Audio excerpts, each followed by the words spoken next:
फैसल साहब, मैं आपसे आगाज करूंगी क्योंकि वैसे तो आप जब से हम लगातार अपना ये प्रोग्राम कर रहे हैं इलेक्शन के कॉन्टेक्स्ट में, आप हमारे साथ रोजाना की बुनियाद पर होते हैं। फैसल साहब, जब लास्ट संडे हमने इसी तरह का एक स्पेशल शो अपने तमाम ब्यूरो चीफ्स के साथ जिसका इनेकाद किया, उस वक्त भी आपके सामने ये सवाल रखा कि पाकिस्तान पीपल्स पार्टी क्या चैलेंज करने की पोजीशन, पीपल्स पार्टी को कोई चैलेंज करने की पोजीशन में है। साथ हमने एमक्यूएम से मुतालिक भी सवाल किया। तो फैसल साहब, अगर आज तक की बात की जाए तो वोटर्स के रुझान में कोई तब्दीली महसूस हुई? आपको लगता है कि सिंध के वोटर्स तारीख बदलेंगे?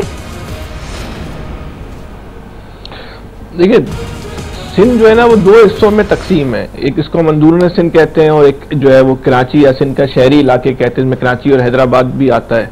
जहाँ तक अंदरूनी सिंध का ताल्लुक है तो हम ये कह सकते हैं कि पीपल्स पार्टी की गिरफ्त जो है वो मुकम्मल तौर पे उस पर जो है मजबूत है। कोई बड़ा मुआवजा हो जाए, इसके इम्कानात भी बहुत शादिर और नादिर हैं कि पीपल्स पार्टी से आप वो अंदरूनी सिंध जो है वो छीन सकते हैं। पीपल्स पार्टी अंदरूनी सिंध की बुनियाद पे जो है वो इतनी सीटें हासिल कर लेती है कि आप उसको सिंध हुकूमत देने से या लेने से जो है वो नहीं रोक सकते। तो ये तो तयशुदा बात है कि मुस्तकबिल में सिंध की जो हुकूमत है वो पीपल्स पार्टी की होगी। लेकिन जो कराची के अंदर जो मार्का होने जा रहा है, अगर हम आज की तारीख में जब इलेक्शन में सिर्फ 3 दिन रह गए तो हम ये कह सकते हैं कि कराची इस वक्त भी जो है वो ओपन है। कोई भी पार्टी ये दावा नहीं कर सकती कि वो या कोई भी पार्टी का इतनी असर अंगेजी हमें नजर नहीं आ रही कि जिसकी बुनियाद पे हम ये कह सकें कि ये पार्टी जो है वो बिल्कुल जो है विक्ट्री हासिल कर लेगी, अब एक बाज़ अक्सरियत से जो है वो जीत जाएगी। अब तक जो मुख्तलिफ सियासी जमातें अपनी जो है मुहिम चला रही हैं, अभी कुछ देर पहले जो कराची के अंदर एक नई सूरत हाल डेवलप हुई है वो ये कि एमक्यूएम लंदन ने भी जो है वो इस बात का ऐलान कर दिया है कि कुछ देर के बाद वो अपने उम्मीदवारों का जो है वो अनाउंसमेंट करने जा रही है जो आजाद हैसियत से जो है वो इलेक्शन लड़ेंगे। अब जब सिर्फ 3 दिन पहले अनाउंसमेंट के बाद क्या असरात होंगे, अब इस बारे में भी फौरी तौर पर जो है वो कोई राय देने से कासिर है। लेकिन उनका ये ऐलान जो है वो बड़ी बड़ा अहमियत का हामिल है। उससे कराची की सियासत में जो है वो काफी तब्दीली ना भी कहें तो कह सकते हैं कि गहमा गहमी और ये खबर जो है, एक नई खबर जो है वो पैदा हो गई। अब लोगों की नजरें जो है उस ऐलान के ऊपर जो लगी हुई हैं। इलेक्शन में क्या होगा, ये इलेक्शन जो है क्या 2018 का रिप्ले होंगे या इस इलेक्शन के अंदर लोगों को जो है वो उनकी मर्जी के मुताबिक जो है वोट डालने दिया जाएगा, ये सब सवालात हैं जिसपे हर आदमी जो है ये सवालात उठा भी रहा है, उस पर अपनी राय भी दे रहा है, उस पर जो है वो एक डिबेट भी जारी है।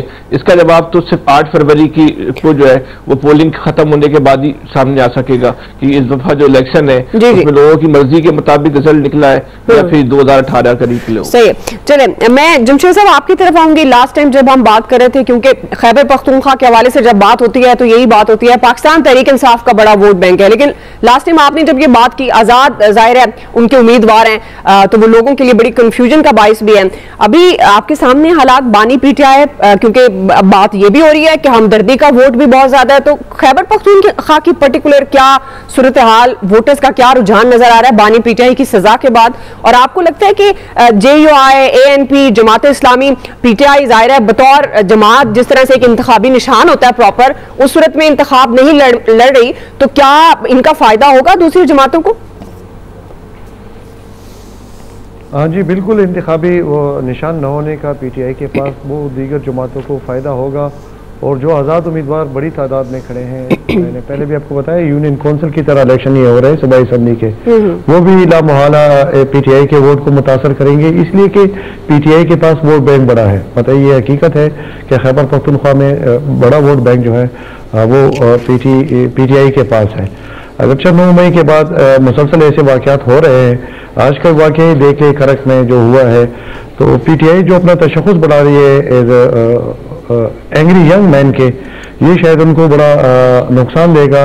और जो समझदार लोग हैं शायद वो इस रुझान को पसंद नहीं करेंगे तशद्दुद का, क्योंकि खैबर पख्तूनख्वा पिछले 20 सालों से काफ़ी तशद्दुद सह चुका है, तालिबान के हाथों भी, इंटरनेशनल कॉन्स्पिरेसीज के हाथों भी, अफगानिस्तान के हालात की वजह से भी और कुछ अपने हालात की वजह से भी। तो शायद केपी तशद्दुद बर्दाश्त मज़ीद नहीं कर सकता, और अगर ये तशद्दुद जो है वो सियासी सतह पर भी हो तो ये काफ़ी खतरनाक हो जाता है। आते हैं इलेक्शन की तरफ। मैं जब पिछली दफ़ा भी आपको बता रहा था, इंतजामिया का अमल दखल काफ़ी अहम होता है इंतखाबी जो मरहला है, जो इलेक्शन डे है उसमें। और ऐसे लग रहा है, और ये मशहूर है इधर खैबर पख्तूनख्वा में, कि जो खैबर पख्तूनख्वा की नई इंतजामिया है वो करीब करीब जो है वो परवेज खटक के ताबे है या उनके मशवरे से बनाई गई है। हमने ये भी देखा है कि इस जो निगरान काबीना है, जब हमारे पुराने वज़ीर आला का इंतकाल हुआ तो मुस्लिम लीग के बेल से ही जो जज साहब है वो वज़ीर आला बने।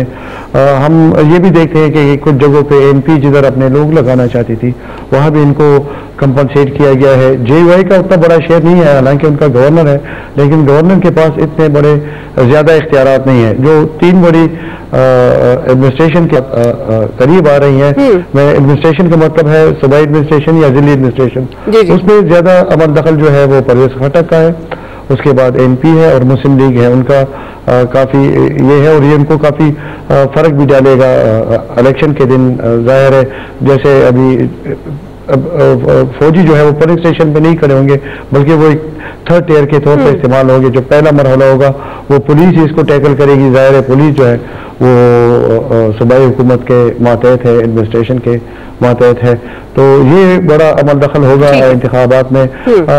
जो सजा के बाद है उसमें सजा के बाद ये देखा गया है कि पीटीआई की जो इंतखाबी मुहिम है उसमें तेजी आई है। अच्छा। और हमने देखा है कि रातों रात ही पूरे सूबे में जो इनकी एक तरफ से कंपेन जो ढीली नजर आ रही थी एज फार एज बैनर या इस तरह के उसमें काफी तेजी आ गई है। हर जगह पे अब पीटीआई के बैनर्स नजर आ रहे हैं, उनके उम्मीदवारों के निशान नजर आ रहे हैं। तो ऐसा लगता था कि जो बाइकाट का खदशा है शायद वो अब नहीं रहा, क्योंकि कैंपेन में जो पैसे जो का अमल है वो इस्तेमाल करने का बैनर के या उसके अपने इलेक्शन ऑफिसर के वो अब शुरू हो गया। ये इससे पहले नहीं था और ये इमरान खान की सजा के मिलने के बाद हुआ है। इलियास साहब, आप पहले बता रहे थे कि इस पार्टी की पोजीशन मजबूत है। जाहिर है पीपल्स पार्टी भी बड़े जलसे कर रही है, नून लीग भी एक्टिव है पंजाब की हद तक।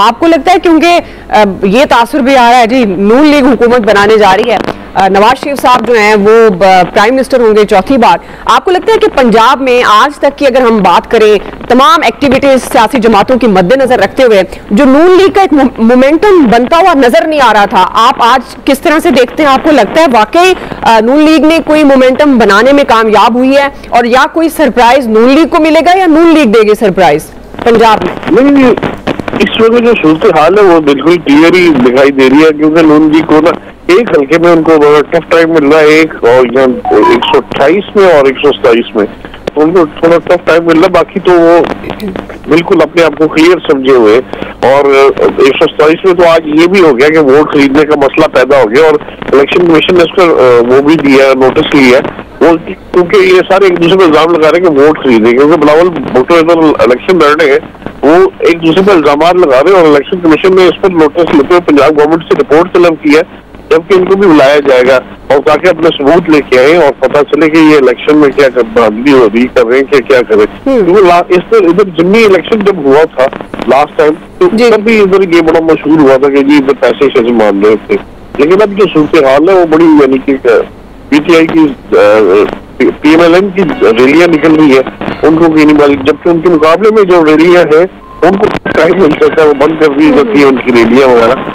तो इस वजह से नून लीग को काफी इधर एज हासिल है कि वो अपने आराम से कैंपेन चला रहे हैं। ठीक जी, आप कह रहे हैं कि अभी नून लीग को एज हासिल है।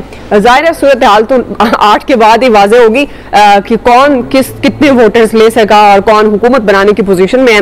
रजा रहमान साहब, आप बता रहे थे लास्ट टाइम पाकिस्तान पीपल्स पार्टी के हवाले से जब मैंने आपसे सवाल किया, क्योंकि वो वहाँ बड़े एक्टिव नजर आ रहे थे, लेकिन सूरत हाल थोड़ी डिफरेंट थी। लेकिन अब अगर हम अमन अमान की सूरत हाल को लेकर आज तक आपसे ये सवाल करें कि क्या सिचुएशन है, क्या आपको लगता है ये जो अमन अमान की सूरत हाल है ये वोटर्स पर भी असरअंदाज होगी? और इस वक्त रजा रहमान साहब, अवाम की पसंद कौम परस्त जमातें आपको नजर आ रही हैं या कौमी जमातें?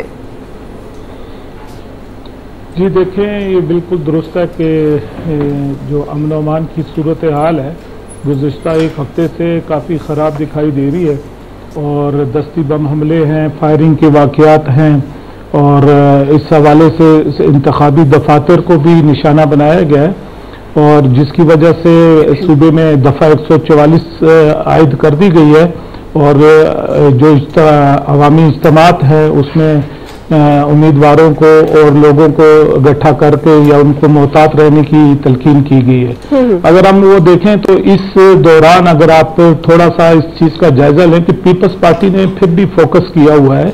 खुशदार के अंदर बिलावल भुट्टो का अच्छा एक बड़ा जलसा हुआ, डेरा मुराद जमाली में उन्होंने जलसा किया।